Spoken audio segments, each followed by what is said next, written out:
So I wanted to bring Josh Weinfuss in for a few minutes to talk about what his process is. And if you don't know the name, you should. Here's the thing.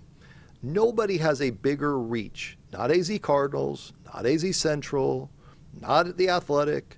Nobody has a bigger reach than this guy who's sitting here next to me in studio, because he does work at ESPN. He's been there for a while. He covers the Arizona Cardinals inside and out. We were talking one day. I was like, why have I not asked Josh to come in studio? So I appreciate you showing up. I'm glad you dressed up. Thank you. I appreciate it. Yeah. You look ready to go. It's fine. It's the off season, right? That's right. That's right. There's an off season. There's an off season, right? Yeah, so it's finally here. Yeah. All right. So how many years now covering the Cardinals for ESPN.com? It'll be 13, 14, 15, 16, 17, 18, 19, 20 will be my 8th season covering the Cardinals for ESPN. And then 2012, I worked for the team, so I covered them then. How many years does it feel like? It feels like 10, 15. Like, it feels like it's been a long time. Like, it's wild. I was thinking about this the other day, and, you know, looking back on 2013 seems so long ago, and the NFC Championship game run back in 15 seems like forever ago. So it's really been, it feels like much longer than it's been, but I mean, 8 years, it's almost a decade covering one team. It's kind of wild. Yeah, and when a team doesn't win, it's work. Yeah. When they win, it's easy. Yes. Right? Like, just walk me through that Right. statement. It's actually more fun to cover a team, in my opinion, that's bad. Because there's more storylines. There's more. Well, that's true. There's more happening. Is this guy going to get fired? Is that guy going to get fired? Is this Right. guy going to get cut? Right. People aren't happy. You know, Yeah. you're kind of wondering what's going on. How do you fix it? Like in 15, when they were great and they were scoring 35, 40 points a game, literally it was the same story almost every game that they'd put up 30-plus points. Carson Palmer throws for 400 yards. Larry has 100 and whatever. The defense played great. It almost got old after a while. It was kind of like, when do we get to the playoffs so I can start writing about this playoff run? But this year, especially last year, or I guess 2 seasons ago now with Steve Wilkes, that was one of the most fun seasons I've had covering a team, because they were so bad. There's so much to write about. There's so much intrigue from the opposite direction. You know, obviously when they're good, people are paying attention because they're great. Right. They're putting up crazy numbers. But when they're bad, people are like, what's happening? And there's more behind the scenes stuff to dig into. You're kind of, you know, there's obviously a lot of on-field stuff to look into. But yeah, I have more fun covering a bad team than I do a good team. What do the numbers look like? Does it matter to you? And when I say numbers, for those of you in the process of this, and that's what this segment's about, is how many people watch it, read it? Right. Is there a number you've got to hit every day? Is it in the back of your mind? So there's not a number we have to hit every day or every week or every month.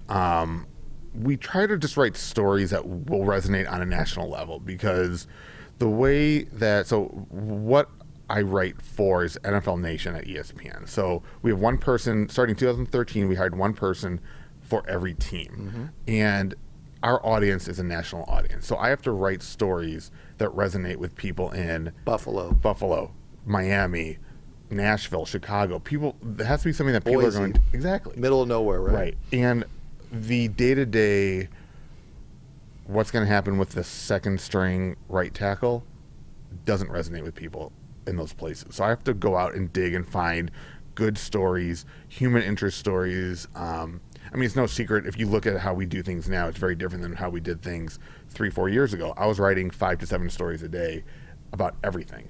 And they slowly realized that there's just too much content. Less is more. Less is more. So now it's quality over quantity. And obviously quality was always a factor, but now it's like, let's go find those really good, bigger stories and focus on those. And we've been doing that for about 2 years now, and you can see the readership improve, mm-hmm. because there's we put a lot of planning into it. We put a lot of resources into our stories now, more so than we did a couple years ago, and the results are definitely coming in. The process, then, you see the story, you go to an editor, or do you have complete, total control over what you send? Yeah. Walk me through that. Totally. So I come up with an idea, or if they come up with an idea, I go to my editor and I say, hey, I want to do this. We kind of plan a good time for it to run, and then basically from there, it's up to me to get the interviews done, do the reporting, do the writing, and have it in by my deadline. And then there's at least 2 to 3 layers of editing per story. Do you have a main editor that you work with all the time? Who is it? His name's Chris Grandstaff. He is based in California, in the Bay Area.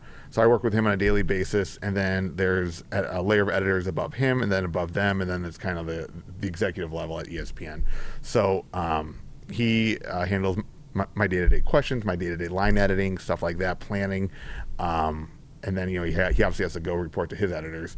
But I go to him. I say, hey, let's do this story. Or he'll come to me and say, what about this? We come up with ideas, try to plan out as much as we can. And then I just go out and I do all the reporting. I do all the phone calls, all the research, and then I sit down and start writing. How do you get out of the rut of, I know Fitt's story is going to do well. I know a Cliff or Kyler story is going to do well. Backup tight end story, as you said earlier, that's not what you chase, but you do come across those stories of human interest that may resonate. So how do you go about that process of, I'm going to put something out that's going to really blow up versus this is going to do really well with a different segment? Yeah. So the one thing that we've been talking about a lot lately is, good stories are good stories. Yep. And if I can find a good story, regardless of who it's about, because like you said, you're 100% right. The Fitz stories blow up, the Kyler stories, the Cliff stories, Patrick Peterson, when Tyrann Mathieu was here, Chandler Jones, people read about those guys because they're stars. David Johnson. Right. David Johnson, huge. I mean, anything I read about David Johnson just blows up because not just because there's a lot of intrigue in him as a player, obviously coming off of that 2016 season and what's happened since, but there's a lot of fantasy intrigue. Yep. So there's a huge amount of attention paid to him. But, then I'll go, and if I find another story, like I did a story on Justin Pugh, the guard. Yep. He has a stake in a pizza place back in New Jersey. I mean, it's an offensive lineman. Yep. People generally don't care about these guys, but the story's a good little story, and it resonated, pretty well. Got some pretty good numbers, and people enjoyed it. So you find those little human interest stories, and people will read them. What happens when you do a story that you're like, man, this is going to do well, and it doesn't? You just kind of... You let it go? You let it go. I mean, it's kind of like the old adage, you got to move on to the next play, because I can't... During the season, it's such a grind, and it's such, every week's basically the same thing over and over for 17 straight weeks, that I don't really have time to sit and wallow in my, in a failure, if you will, story that doesn't do as well as we thought it would. Just kind of like, okay, next time we know what not to do or what to do better, and we just move on to the next one. When you do a story that is not going to sit well with PR or management, how does that play out for you? I don't really get a lot of feedback from anybody on the team side. So I just, it's my job. I need to report the truth. And when they're playing bad, I write that they're playing bad. And when they're good, playing well, I write that they're playing well. And if someone doesn't like it, that's out of my control. Have you ever had someone come down the hall and say, well, why did you write this? And get into you or make your life a little more difficult to get your job done? No one's directly said that to me. I think, there have been comments maybe in passing. Yeah. I've had players actually say it more than anybody in the front office at the Cardinals. Players that, were unhappy if I, tweeted something or wrote something. Guys have, it's interesting because what has mostly happened are guys coming to me and saying, why didn't you tell me this was coming? And I said, you know what? You're 100% right. You're 100% correct. So I have learned, if I have a certain type of relationship with a player, I can say, hey, this is coming out. Just a heads up. 'Cause, the last thing you want to do is blindside a guy. Like I'm not in this business to, to take people down or anything like that.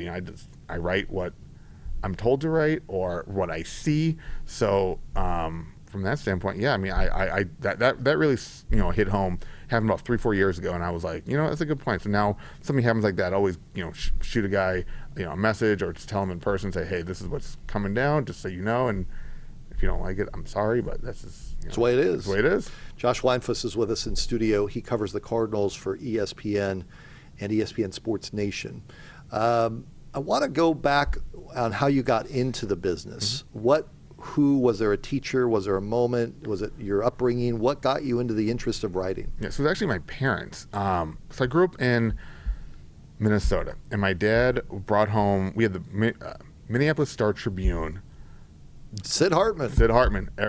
His column every Sunday was a must read. I mean, I read it every single word every Sunday. Sure. But we had it delivered every day, and then my dad would bring home the USA Today from work, and I I devoured it, absolutely devoured it. And my parents, Green section, purple section, red section, all of them. red section was sports, green section was money, purple was life, absolutely. Yeah. And my parents noticed back, I think I was 10 years old, when the first attack on the World Trade Center happened. I was sitting in front of the TV watching all the coverage and writing my own reports. And they were like, okay, we might be onto something here. And I was a sportsaholic. I mean, I just played everything growing up, started focusing on basketball in junior high and high school, but I always wanted to write. So they really, stoked that flame in me. They really, they allowed me to, read books that were way above my reading or what I should be reading at the time. Newspapers. They got me a Sports Illustrated for Kids subscription, and I hated it. I wanted to read my dad. So he would read the big SI, as I called it, and then I would take it and I would read it cover to cover. Except the swimsuit edition. Except maybe I stole that one. They didn't give it to me. I stole that one. But Steve Russian in the back page. I mean, those are guys I grew up reading. And then junior high, started writing for my junior high paper. High school started writing it. I was a sophomore through senior year high school. So sophomore year started writing for my high school paper, and then basically picked my college. Went to Indiana and picked it because of their school of journalism, and started writing for them as a freshman. And then, kind of climbed that ladder up there. Ended up being the editor in chief one summer, and then covering the men's basketball team, which in the sports department is kind of like the highest honor you can get, a sports editor as well. And then I became a pro, basically. Your first job in the business was? It was as a Pulliam Fellow at the Arizona Republic, actually. So I came out here for like 5 months, 6 months after college, interned at the Republic, and then my first full-time job was in Panama City Beach, Florida, writing for the News Herald, about a 30,000 circulation paper. Covering high schools, community stuff, some junior college. They had really, really good junior college men's and women's basketball there. So I covered that. And then I was the Florida Gators football beat writer from a distance. They were about 4 hours from Gainesville. So I covered a few home games, went to the national championship when it was out here against Ohio State. This is the Tim Tebow, Urban Meyer time. But I was so far away, we didn't do the daily coverage, so more like big picture pieces. But yeah, just kind of cut my teeth there. And if it wasn't for that job, I probably wouldn't be the guy or the writer I am now, because my editor there sat me down one time. His name was Pat McCann, and he flat out said, he's like, if you don't fix this, you're not going to have a future in this industry. And I was writing too long. He's like, cut every sentence in half. And I did, and it changed everything. And I just read. My mom always liked to say I wrote like a New York Times writer, just long paragraphs, repeat myself constantly, and he really fixed that. He got me out of that habit, and I mean, it's paid off in the long run. How did ESPN come to be for you? Yeah, so it was summer of 2013, and they were starting NFL Nation, and I had a contact there, and I basically reached out. I had a question for him, and he just said, hey, send me your resume. And I did, and the process took about 8 weeks. In interviews, phone interviews, in-person interviews, just a lot of waiting. What do they want to know? Because you can look at, I would think in a writer's space, here's my work. Right. But if you're on the phone, what is it they wanted to know about you? Just you? It was process? Both. They wanted to know how I would handle certain situations. I think the biggest question for me at the time was going from the team website, because I was writing for azcardinals.com, the team website, going to covering the team. They wanted to know if I could do that. And were you too close to the situation? Yes, too close. How would coaches handle it? How would the players? How would the front office handle it? Yeah, totally. And I answered the questions obviously to the best of my ability, and it worked. And I had a lot of that was 2013, so about 9 years into my career. No, I'm sorry, 8 years. And I had enough to show them before I went to work for the team website that, hey, like, I could do this. And I had references vouch for me and all that stuff. So, so it was an 8-week process, and I got hired right before the 2013 season. Okay, one last question on this, and then we'll take a break, and that is, you've heard the gloom and doom of the industry. I've heard the gloom and doom of the industry. I don't look at the industry and say gloom and doom. I think it's just the fear of the unknown and reinventing yourself. You've reinvented yourself from the way that it sounds. I think I've done some reinventing here. Absolutely. We're still passionate about what we do. But what would you say to a younger college person now, or a high schooler that was you sitting in front of the TV, about getting into this industry now? I think too many people put too much of an emphasis on the medium, whether it's writing for a newspaper or writing for a website or having a podcast or whatever. It's stories are stories, and you need to get into this business to tell good stories and factually correct stories. And I think if you can come into this business, no matter what you do or what your medium is, and have that foundation of being a reporter, of being a really good reporter, so you can tell those stories, you're going to be just fine. You might not, you might have to start somewhere small, might not make a lot of money. I mean, my first job out of college, I was making like $29,000 a year. Yeah, I was making $8 an hour for shows on Christmas Day. It's what you do. It's what you do, right? Yeah, it's nights, weekends, and holidays. Totally. That's the way that it is. Totally. I remember for years, I would fly home the night before Thanksgiving to back to Minnesota from Florida when I was at my first job to spend Thanksgiving with my family, and I would fly back first flight Friday morning so I can cover a holiday basketball tournament. Yeah. You just had to do it. Yep. I missed weddings. I missed funerals. I missed everything. You just, it's what you do. And if you love it, you stick with it. And for me, it paid off. But yeah, I mean, you got to have that foundation of being a reporter. And I think that's where going to a small market really helps, because you can cut your teeth, you can make mistakes, and they're not on a national level. Too many people want to rush that process and get to somewhere big right away. But, being somewhere small and figuring out how to do it is perfectly fine. And it's actually great for your career, for your skill set. And then you go on to do whatever you do from there. But, being a good reporter, and then, always knowing there are stories everywhere. I like to tell kids when I talk to them in classes, everyone has a story. Yep. Someone, some stories are better than others. There's no doubt about it. Some books are thin, some books are thick. Exactly. That's how I... But everyone has a story. Yeah. So if you can find it, you can get them to trust you enough to tell you this story, you're in good shape. Josh Weinfuss in studio with us. We'll take a break. We're going to put his reporter's hat on about the Cardinals after this timeout.